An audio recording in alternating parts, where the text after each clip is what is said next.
देश न्यूज की सारी खबरें आप तक। बहुत शर्म की बात है उन लोगों के लिए जिन्होंने देश की सेना पे इस बार फिर सवाल उठाया है।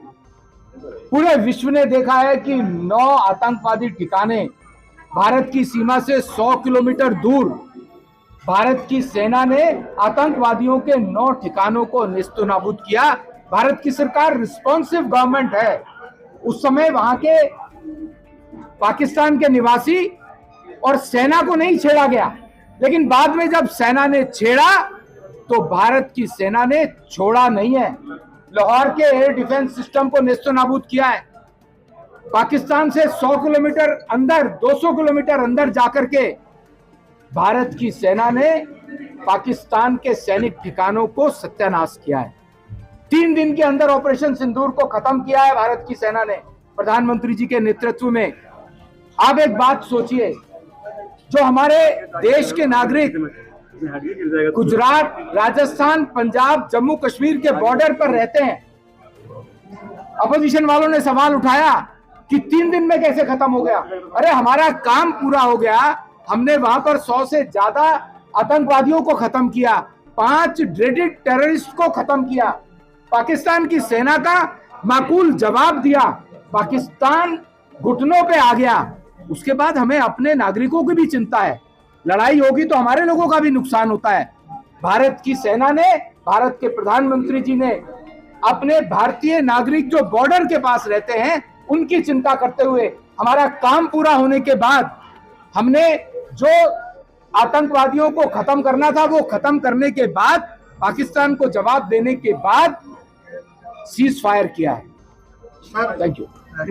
मुझे लगता है 24/7 घंटे काम हो रहा है। हर क्षेत्र में काम हो रहा है, वो शिक्षा का हो, स्वास्थ्य का हो, जल सड़क का हो, सीवर का हो, पानी का हो, बच्चों के खेलने का हो, आंगनवाड़ी का हो, पार्क्स का हो, हर क्षेत्र में काम हो रहा है। और सारी जो सरकार है वो सेवा की भावना से और गुड गवर्नेंस, सुशासन के माध्यम से गरीब कल्याण में लगी हुई है। आप देखो 10 लाख का, सबसे बड़ी बात मैं कहूँगा, 3.5 लाख कार्ड बन चुके हैं हेल्थ इंश्योरेंस के। 3.5 लाख लोगों को 10 लाख रुपए का हेल्थ कवर मिला है आयुष्मान स्कीम में। जन औषधि केंद्र, मैं स्वास्थ्य की बात करूँ, जन औषधि केंद्र खुले हैं सैकड़ों, जो हमारे दिल्ली के अस्पतालों में जो 50 से 80% कम देंगे। 1100 आरोग्य मंदिर खुलने वाले हैं और 33 अभी अगले 2-3 दिन में खुलने वाले हैं, जिसमें कि ये जो जगह है ना वो एक स्टैंडर्ड है, क्वालिटी है। 2022 हेल्थ क्वालिटी उसके अनुसार होंगे, जिसमें कि 2 डॉक्टर होंगे या सब सेंटर में 1 होगा। प्रिवेंटिव, प्रमोटिव, क्यूरेटिव तीनों तरह के ट्रीटमेंट होंगे। योगा होगा, वेलनेस सेंटर होंगे, वैक्सीनेशन होगा।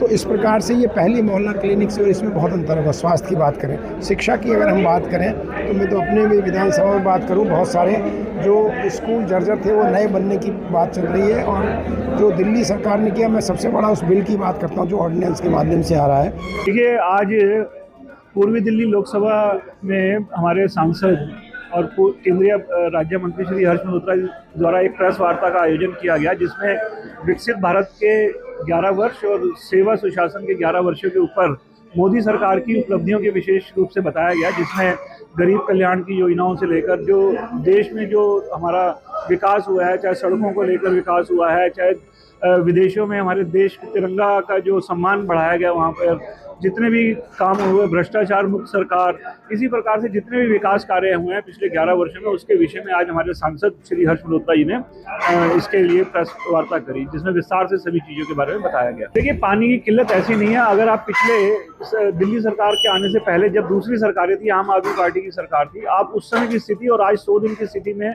आप खुद ही अंतर देखेंगे, कितना अंतर आ चुका है। कि पहले पानी की स्थिति क्या होती थी, पहले गंदा पानी आता था, लेकिन पिछले 100 दिनों में आप देखेंगे कि पानी की सप्लाई में भी सुधार हुआ है, और जो गंदा पानी नल में आता था उसमें भी सुधार हुआ है, और पानी अब पीने का जो साफ है वो लोगों को मिल रहा है, और निरंतर इसमें सुधार होता जाएगा। आप देखेंगे कि यमुना की सफाई का काम शुरू हो चुका है।